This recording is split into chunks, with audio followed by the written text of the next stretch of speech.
Back to live show. Andhra Pradesh BJP senior నేత Ramakotaiah phone లైన్లో ఉన్నారు. రామకోటయ్య గారు, ఒకటి దీనికి మీరు ఫుల్ స్టాప్ పెట్టరు, కామాలు పెట్టుకుంటూ వెళతారు.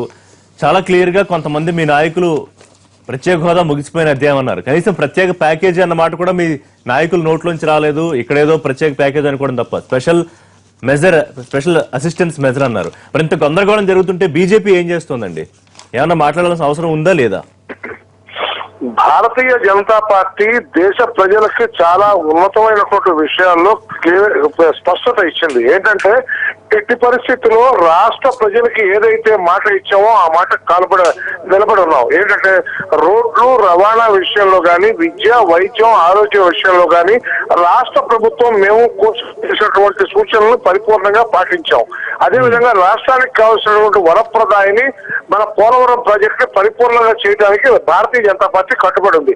ఏదైతే పెద్దలు కానీ ఆలోచిస్తున్నటువంటి వాళ్ళు కానీ ఏదైనా సరే ఒక పేపర్ మీద మా రాష్ట్రానికి మా యువతకి పలానా విషయాల్లో మాకు కావాలి అనే విషయాలు కనుక తెలియజేస్తే భారతీయ జనతా పార్టీ స్పష్టంగా ఉంది. అంతేకాని మేము ప్రదర్శనలు చేస్తాం, లేకపోతే మౌన ప్రదర్శన చేస్తాం, లేకపోతే ఈ మౌన ప్రదర్శన రాష్ట్ర అభివృద్ధి కోసం ఆలోచన చేసే క్రమంలో మీకు ఏం కావాలనేది ఆలోచన మానేసి ఎంతసేపటికి మేము చర్చా కార్యక్రమాల్లో పాల్గొని మేము దేశాన్ని మా ఇష్టం వచ్చినట్టు బలహీనపరుస్తామంటే ఒప్పుకోవడానికి ఎవరు లేరు. రామకోటయ్య గారు, మీరు కంటిన్యూస్ గా మీరు మాట్లాడుతూ వెళ్ళిపోతే కుదరదు. దయచేసి నా ప్రశ్న వినాలి. రామకోటయ్య గారు, దయచేసి నా ప్రశ్న వినాలి. మీరు ప్రజల్లోకి రండి. అది వదిలేసి మీరు ఇష్టం వచ్చినట్టుగా ప్రజల్లోకి వెళ్ళిపోయి మాకు ఇలా చేస్తాం అలా చేస్తాం అని చెప్పి రామకోటయ్య గారు మీరు వెనకపోతే కెనాట్ కంటిన్యూ ప్లీజ్. సరే, రైట్. ఇవాళ కాంగ్రెస్ పార్టీకి, వైసీపీకి, జనసేనకి ఏం చెప్తారు? In very brief. వాళ్ళు ప్రత్యేక హోదా కావాలంటారు కదా, ఇన్ వెరీ బ్రీఫ్ చెప్పండి. కాంగ్రెస్ పార్టీకి కానీ, వైసీపీకి కానీ, చలసాని కానీ ఎవరు చేసినా కూడా మా ప్రజలకు మాటను నిలబెట్టుకోవటమే మా యొక్క ఆలోచన. దీనికోసం ఏం చేస్తున్నామంటే మాతో ఉన్నటువంటి మిత్రులైనటువంటి మంచి నమ్మకమైన మిత్రులు చంద్రబాబు నాయుడు గారితో కలిసి సాగే క్రమంలో ఆయన నిరంతరం ఆలోచన చేస్తున్నారు. ఈ కార్యక్రమానికి కాంగ్రెస్ కూడా ముందుకు వస్తే మాకు ఎటువంటి అభ్యంతరం లేదు. ఈ కార్యక్రమానికి వైసీపీ మాతో కలిసి వస్తే మాకు ఎటువంటి అభ్యంతరం లేదు. రాష్ట్రానికి ఏం కావాలో పవన్ కళ్యాణ్ గారు లాంటి యువకుడు ఆయన కూడా ముందుకు వచ్చి ఎవరిని మా రాష్ట్రానికి, మా ప్రజలకి, మా యువతకి ఈ విధమైన ఇబ్బందులు సో హోదా అనేది లేదు. మీరు ఎన్ని నిరసనలు, ఎన్ని కార్యక్రమాలు, ఎన్ని ఆందోళన చేసినా దాన్ని వెనక్కి తీసుకునే ప్రసక్తి అయితే లేదు. అంతేనా మీరు చెప్పదలుచుకుంది? ఎట్టి పరిస్థితుల్లో రాష్ట్రానికి ముగిసిపోయిన అధ్యాయం హోదా. రాష్ట్రానికి కావాల్సిన ప్రజల అభివృద్ధి హోదా ద్వారా ఇచ్చిన అభివృద్ధి ఎలా ఇచ్చినా ప్రజలకు కావాల్సింది ఏంటంటే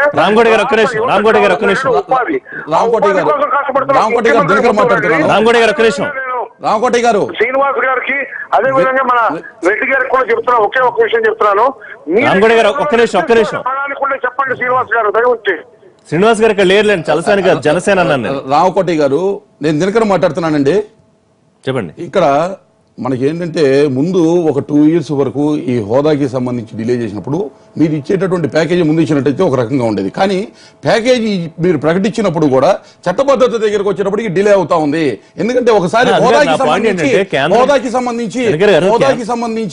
ఒక నిమిషం అండి, హోదాకి సంబంధించి కేంద్రం ప్యాకేజ్ అన్న పదం వాడలేదు, కేవలం అరుణ్ జైట్లీ గారు స్పెషల్ అసిస్టెంట్ దానికి సంబంధించి చట్టబద్ధత ఏదైతే ఉందో ఇవ్వాల్సినటువంటి అవసరం ఉంది. అంశాన్ని వేగ్గా చెప్పడం కాకుండా క్వాంటిఫై చేసి ఇస్తే ప్రజలు తప్పనిసరిగా హర్షిస్తారు, ఆహ్వానిస్తారనే నమ్మకం ఉంది. కాబట్టి ఆ దానికి అనుగుణంగా క్వాంటిఫై చేసి మీరు కూడా పై స్టేజ్లో మీరు క్వాంటిఫై చేసి వచ్చే విధంగా చేయమని చెప్పి అక్కడ గౌతమ్ రెడ్డి గారు ఇంత క్లియర్ గా ముగిసిపోయిన అధ్యాయం కోసం మరి మీరు కానీ, లేకపోతే కాంగ్రెస్ కానీ, లేకపోతే పవన్ కళ్యాణ్ గారు కానీ రాజకీయం చేస్తున్నారా? చాలా క్లియర్ గా రామకోటయ్య గారు చెప్తున్నారు ముగిసిపోయిన అధ్యాయం అని. కావాలంటే మీరు రాష్ట్ర అభివృద్ధిలో ముందుకు రండి, సహకరించడానికి పిలుస్తున్నారు.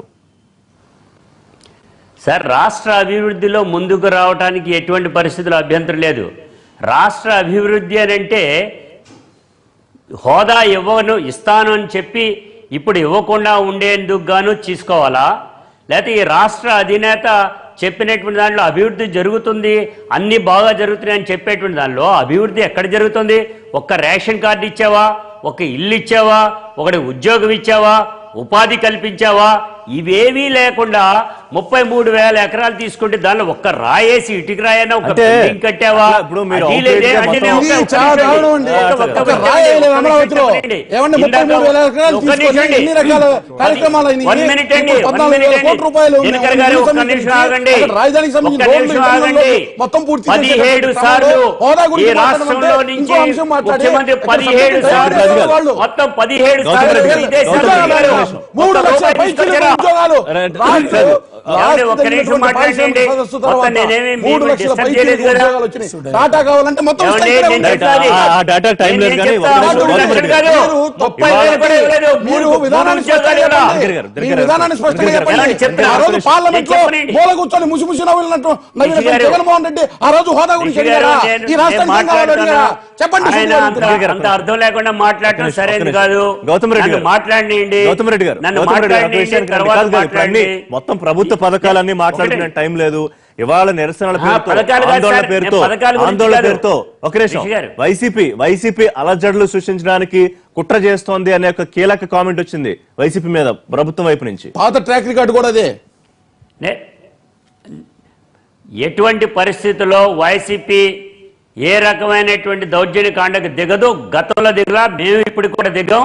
ఇది ఈ ప్రభుత్వంలోకి వచ్చిన తర్వాత వందలాది మందిని హత్య చేసినటువంటి ఘనత టీడీపీ ఎవరండి? ప్రభుత్వాన్ని, ఎవరండి? వేలాది మంది ఎవరు? క్షతగాత్రులు అసలు మీకు చేసినటువంటిది కంటెంట్ లేక టీడీపీ వాళ్ళది. వేరే నేను అంశాలకు చెప్తాను. వెళ్తున్నారు.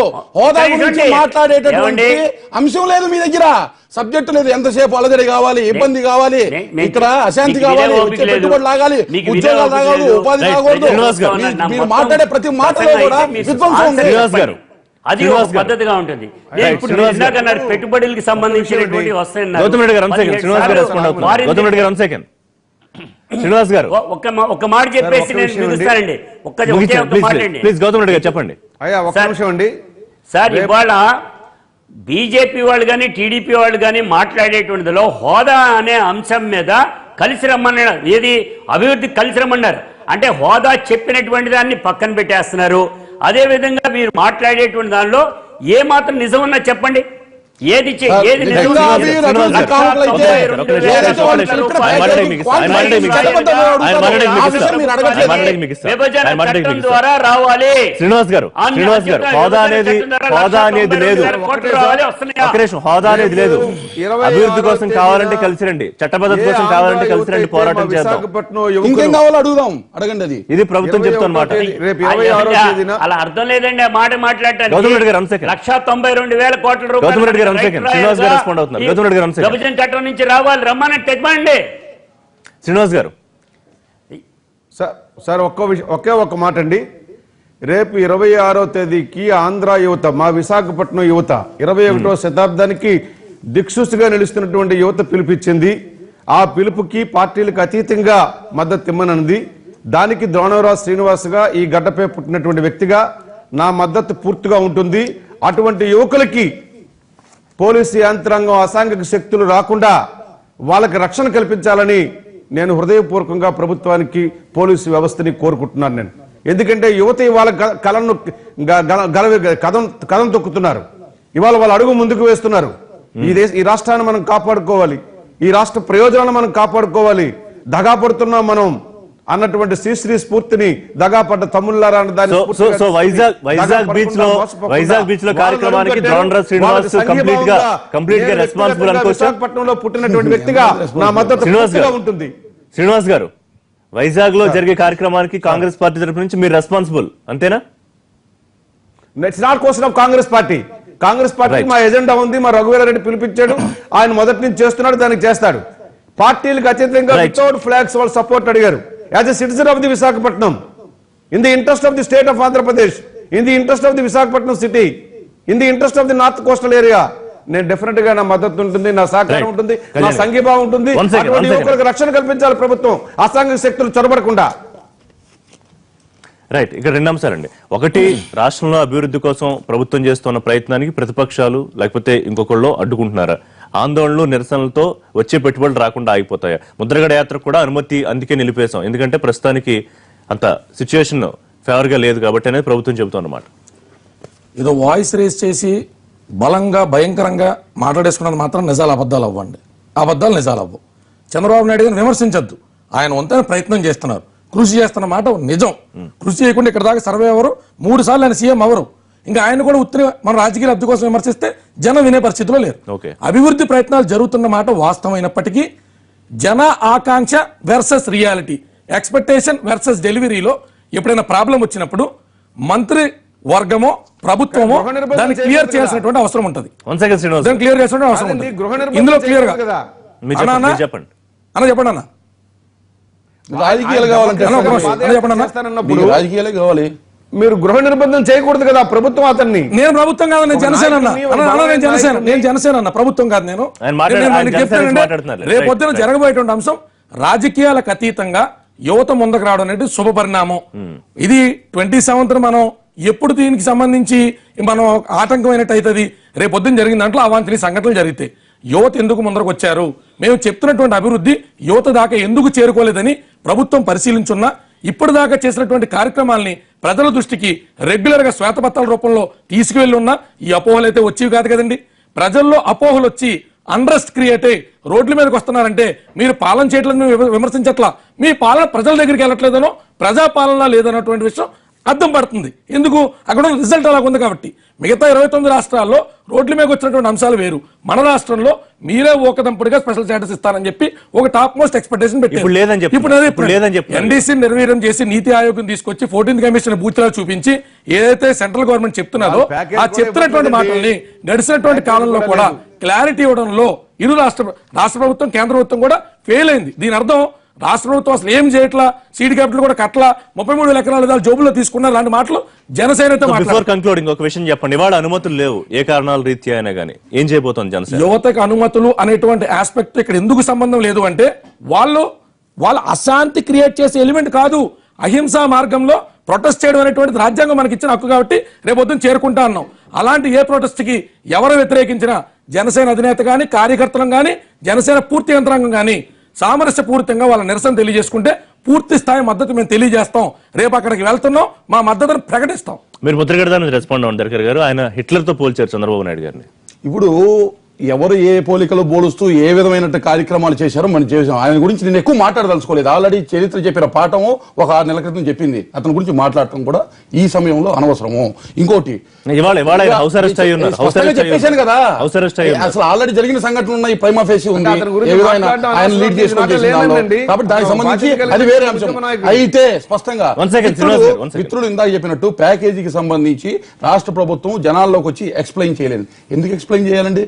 మాకు రావాల్సినటువంటి అన్ని అంశాలు వచ్చిన వాటి మాటకే రెస్పాండ్ అవుతామని స్పష్టంగా చెప్పాము. మిగతా రావాల్సిన వాళ్ళు ఒక లిస్ట్ ఇచ్చారు, 2 లక్షల కోట్లు 3 లక్షల కోట్లు అన్నారు. అందులో మేము ఆహ్వానించింది ఏంటి? ఈఏపీ ప్రాజెక్ట్స్ సంబంధించి 9,250 కోట్లు, అలాగే పోలవరం 90% నుంచి 100% అన్న దాని వరకే మేము ఆహ్వానించాం. మిగతా ఏదైతే లిస్టులో చెప్పారో రింగ్ రోడ్ అన్నారు, అవుటర్ రింగ్ రోడ్ అన్నారు, రియాలిటీ అయినప్పుడు ఆహ్వానిస్తాం. రాయలసీమకి రోడ్డు అన్నారు, రియాలిటీ అయినప్పుడు ఆహ్వానిస్తాం. అంతేగాని పీస్ఫుల్ గా వాళ్ళు ఏదో మొత్తం ఇచ్చామంటే ఏకదాటిగా మొత్తాన్ని ఆహ్వానించేటువంటి పరిస్థితి అయితే ఉండదు. అది స్పష్టంగా చెప్పాలి. అయితే వాళ్ళు చట్టబద్ధత ఇచ్చి క్వాంటిఫై చేసి ఈ కాల పరిమితులు ఇది పూర్తి చేస్తామన్నప్పుడే ఆ మొత్తం ప్యాకేజీ మీద మేము రెస్పాండ్ కావడం జరుగుతుంది. చాలా స్పష్టం అందులో. ఇంకొకటి వినండి వినండి, అవలేదండి, అవలేదు సోదరులు సోదరులు చెప్పినటువంటి అంశం నుంచి తీసుకుందాం. కేంద్ర ప్రభుత్వం ఒప్పుకున్నందుకు ముందు టీడీపీ అధికార ప్రతినిధి ధన్యవాదాలు. క్వాంటిఫై చేయనటువంటి స్పెషల్ ప్యాకేజ్ ని మన కొద్దిని విసిరేద్దాం.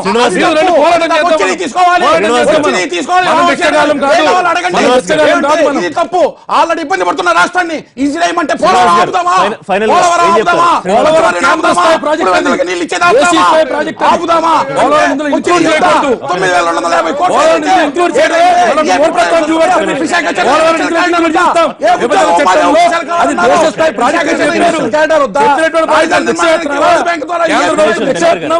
డబ్బు వద్దా చెప్పండి. వచ్చి ప్లీజ్ హోల్డ్. శ్రీనివాస్ గారు కంక్లూడ్. సార్ దినకర్ గారు ఆయన అధికార పార్టీలో ఉన్నారు, సమయం పాటించాలి. ఇవాళ గడిచిన 2000 సమయం అంటే మీరు ఇష్టం వచ్చినట్టుగా రాళ్ళు వేస్తా ఉంటే సమయంలో ప్రజల్ని తప్పుదోవ పట్టిస్తుంటే ఆపుతారండి. మీరు విఘ్నులు రామరాజు శ్రీనివాసరావు గారు మీ నోటి నుంచి ఒక మాట వస్తే వ్యాలిడ్ గా తీసుకుంటాం మేము. అటువంటి వ్యక్తి మీరు కూడా ఉన్నటువంటి పరిస్థితులు అనుగుణంగా మీరు మాట్లాడాలి కానీ పార్టీలో ఉన్నప్పుడు ప్రతిపక్షాలు గాని ఇతర ప్రజా సంఘాలు గాని ఆరోపణలు చేస్తున్నప్పుడు సమయంతో మీరు జవాబు చెప్పవలసిన పాయింట్ చెప్పండి. ఆరోపణలు వేరు, రెచ్చగొట్టడం వేరు అంటున్నా నేను. దానికి దీనికి తేడా ఉంది. 5 లక్షల కోట్లు పెట్టుబడి పెట్టారండి గతంలో. ఏంటి 4,90,000 కోట్ల రూపాయలు పెట్టుబడులు వచ్చాయని గతంలో. 3 లక్షల ఉద్యోగాలు వచ్చినాయి ఆల్రెడీ. 5 లక్షలకు సంబంధించి 1,75,000 కోట్ల రూపాయలు పెట్టుబడులు ఆల్రెడీ వచ్చినాయి. మేం చెప్పట్లేదు. ఈ 97 పాయింట్లు ఎందుకు వచ్చినాయి? Thank you very much Srinivas గారు. ఆర్బీఐ ఇచ్చినటువంటి నివేదికలో మాకు మిగతా రాష్ట్రాల నుంచి ఎందుకు వచ్చింది? రైట్, గౌతమ్ రెడ్డి గారు ఫైనల్ గా 30 సెకండ్స్ లో ఏమైనా కన్క్లూడ్ చేస్తారా? గౌతమ్ రెడ్డి గారు. ఈ రాష్ట్ర ప్రభుత్వం భయపడతా ఉంది, లా అండ్ ఆర్డర్ ఫెయిల్ అయింది, భయం అయితే ఉంది. అడ్డుకుంటా ఉంది. అందుకనే ఇట్లాంటి ప్రసంగాలను సైతం అడ్డుకుంటానికి ఇటువంటి దినకర్ గారు లాంటి వాళ్ళని కూడా పంపిస్తా ఉంది. ప్రభుత్వం భయపడుతుంది.